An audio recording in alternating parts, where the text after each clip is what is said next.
माजी सभागृह नेते तथा माजी नगरसेवक दिनकरांना पाटील यांच्या वतीनं प्रभाग क्रमांक 9 मधील नागरिकांसाठी आयोजित जनसंवाद मेळाव्यात पुन्हा भाजपात केलेला प्रवेश तसेच आगामी निवडणुकीबाबत सर्व विषयांवर आपले मनोगत व्यक्त करताना दिनकर पाटील यांना भावुक होऊन त्यांना अश्रू अनावर झाले।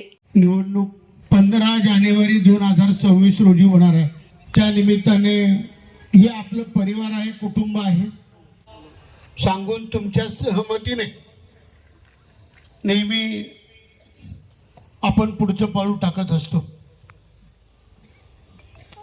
आणि आज अ गटातून ताई उभ्या राहा, भारतीताई रवींद्र धिवरे,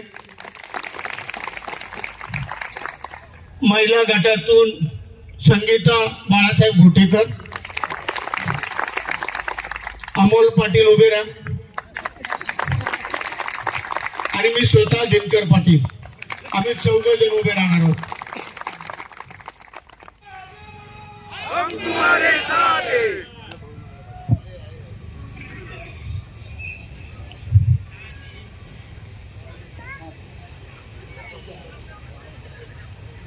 अमोल, तू असं घडायचं कमी दिनकर पाटलाचा मुलगा सांगायला नाही लागलं पाहिजे।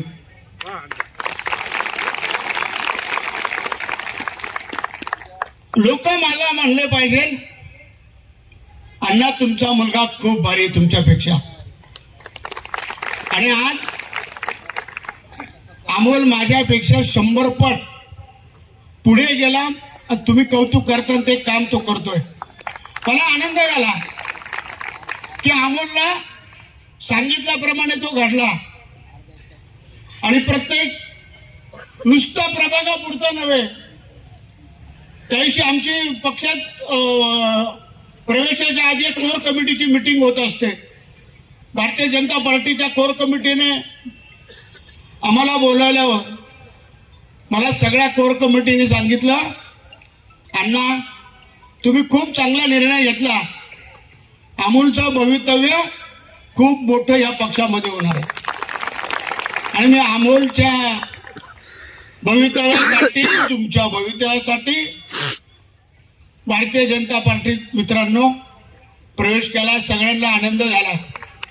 या प्रभाग क्रमांक 9च्या जनसंवाद मेळाव्याप्रसंगी माजी नगरसेविका लता काकू पाटील, प्रकाश नन्नावरे, युवा नेतृत्व अमोल पाटील, रवींद्र धिवरे, संगीता बाळासाहेब घोटेकर, भारती रवींद्र धिवरे आदी मान्यवरांसह शिवाजीनगर, ध्रुवनगर, धर्माजी कॉलनी, श्रमिक नगर आदी परिसरातील नागरिक, महिला तसेच शहरातील विविध सामाजिक कार्यकर्ते मोठ्या संख्येने उपस्थित होते।